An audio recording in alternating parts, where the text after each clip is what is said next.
Hello YouTube. Now I thought I'm going to make a regular point to come on here and have a catch up with you between clients and everything else that's going on at the minute. I'm trying to jump on Instagram and other social media just to have a little catch up with you now and then and update you, but I feel like there's so much you're missing. So YouTube is going to be the place that every now and then when I get a chance I'm going to hop on and we can just have a little update of what's happening and also go through some tutorial bits of what to be doing in the garden this time of year. Now, this summer is going to be incredibly busy and amazing because I have a very special project with the RHS that I'm not allowed to say anything about, and I've probably already said too much. But amongst organising that and the other client bits I've got going on, yeah, everything's just crazy. But we are here, and today we're going to go over a bit of tool care because the weather is so bad. It's still raining. I can't believe it's been like months since Christmas. I think it's been raining. So let's get outside and we'll go over how to look after your tools in a sense of sharpening, most importantly, and keeping them clean, keeping them sap and residue free, because this time of year, although you look out the window, you don't want to be going outside and working or whatever else in the garden. It's the perfect time to keep on top of your tools. Keeping them sharp is going to make, you know, everything so much easier by the time we get out there. So let me just get dressed. So I've actually got the Chauffeur Fakenham shirt on, which I absolutely love as an underlayer. This is the Sen & Cove sweater, and then I'm going on with the Linden gilet for today. So we're gonna head out, and mainly shears and things that I would use for topiary and clipping that I want to be so sharp to give that extra precision with shaping is what I'll talk you through. Secateurs, hori, everything is the same method. Products, this is more manual tools I'm talking about. I use predominantly Japanese tools, so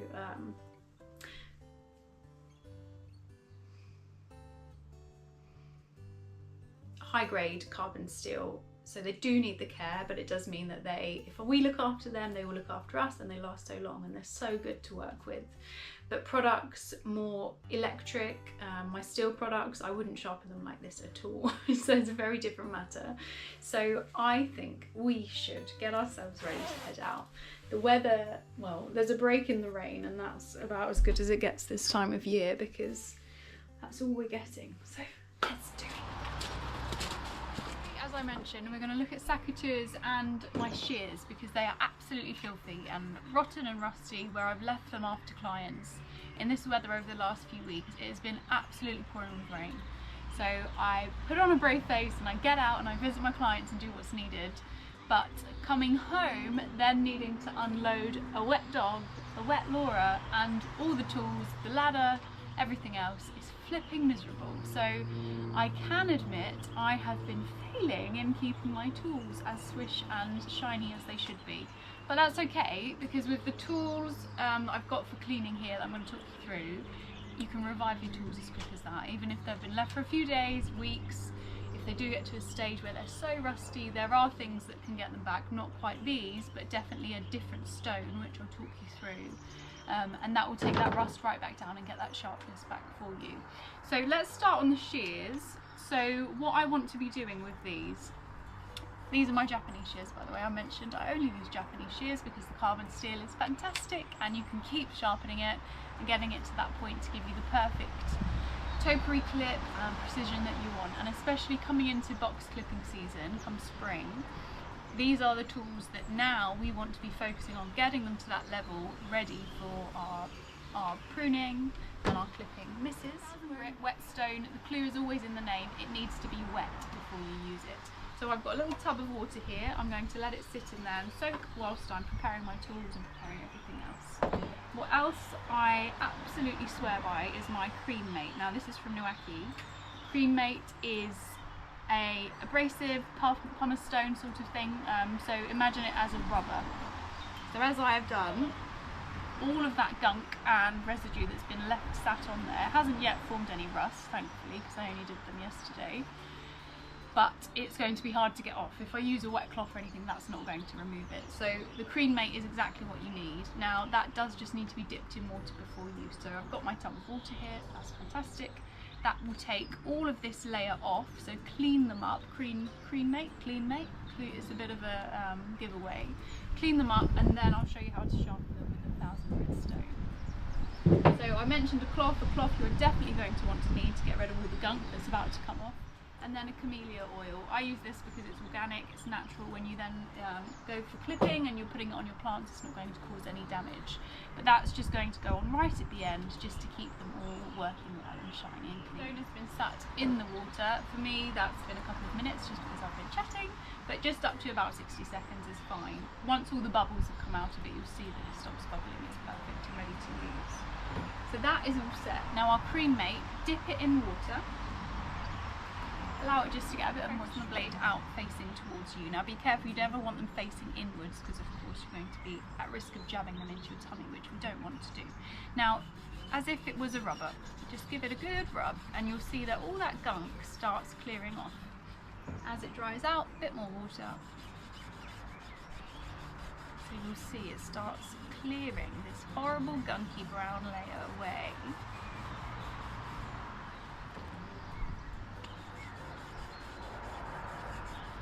Is just marvellous. There is no other tool on the market that does quite this. That is why I absolutely love it and swear by it. I think every gardener, even if you're a home gardener and it's not work, should have one of these. Because in just that 10 seconds or so, look at what that's done. It's taken the gunk off the blade and we're just clearing it. So anything that's going to be causing the bypass to be blocked, which is all this gunk, grit, residue, soil, is getting rid of it completely, which is what we want. So these have been, like I said, in regular use with me in the garden. I use them every day, and I get to clean them as and when I remember to, which as a gardener should be much more frequently, but like I say, with this recent weather, oh my goodness, that is the last thing on my mind when I get home from work. All I want to do is get Luna in, get in a warm bath and have a glass of wine.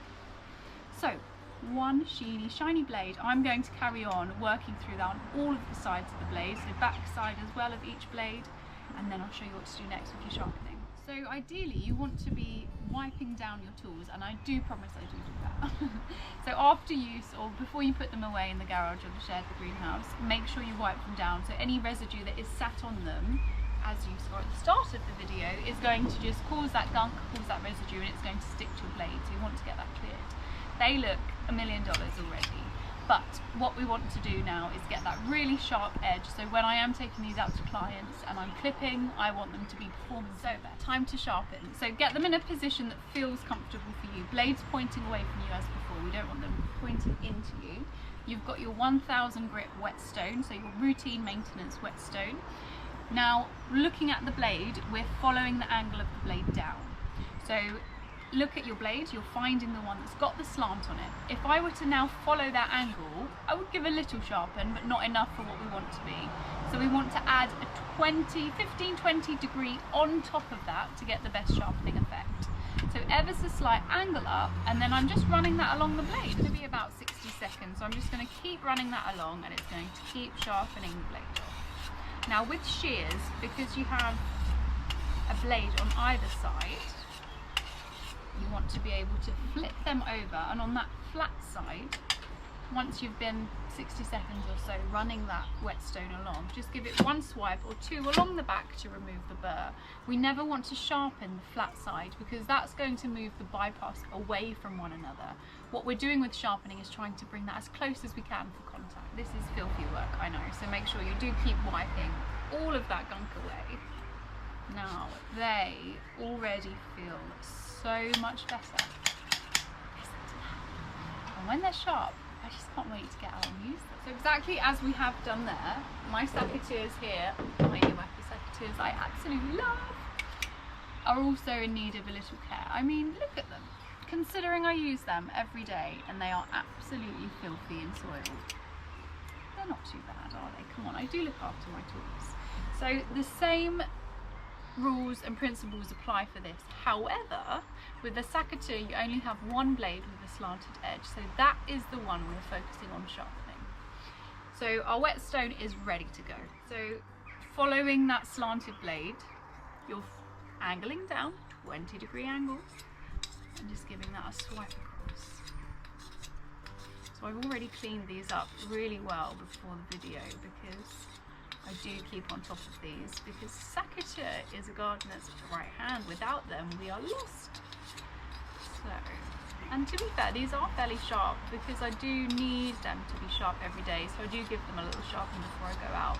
But I just wanted to demonstrate to you how you would use those principles on your secateur or any other tools that have a blade that wants sharpening.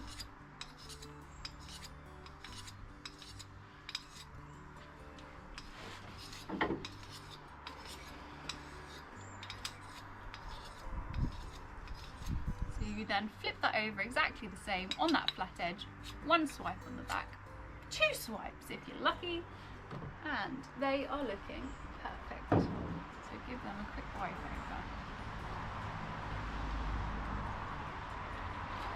Now, all your tools finished and ready. They're the two I'm doing today. You then want to be going in with your Camellia oil to focus on protecting that blade, giving it some lubrication, but also just protecting that steel. So I always go on the blade, on the bypass as well, so both blades. And then most importantly, lots of people forget, on the bolt, but then also in your spring joints as well, because you don't want rust building up there. There is no better feeling than a lovely clean tool. So they look swish. I'm ready to now put them in the greenhouse, forget about them until I'm ready to use them over the next few days. I'll grab them for clients and I'm ready to go. So it does take a little bit of work, of course, putting time into caring for your tools. But when you know they are just ready to pick up and go, that is a great feeling. So both sides of your shears on the blades in your bolt. And then you can use a cloth just to rub that in. Now where the shears are longer on the blade front, I do like to use a cloth just to make sure it's getting into all the nooks and crannies, whereas the secateurs, they spread out nicely, the oil runs. So that is me. That is how I care for my tools. I can talk you through any others that you would be interested in, just let me know in the comments, but that's your foundations and your regular tools you'll be using as a gardener. How was that, Loon? Do you reckon it was okay? So that's everything from Luna and I today. I hope it was super helpful, and it was so good catching up with you all, and I'm going to make this a regular thing so you know exactly what we're up to and you can keep in the loop. But thank you for joining us. Catch up with you soon.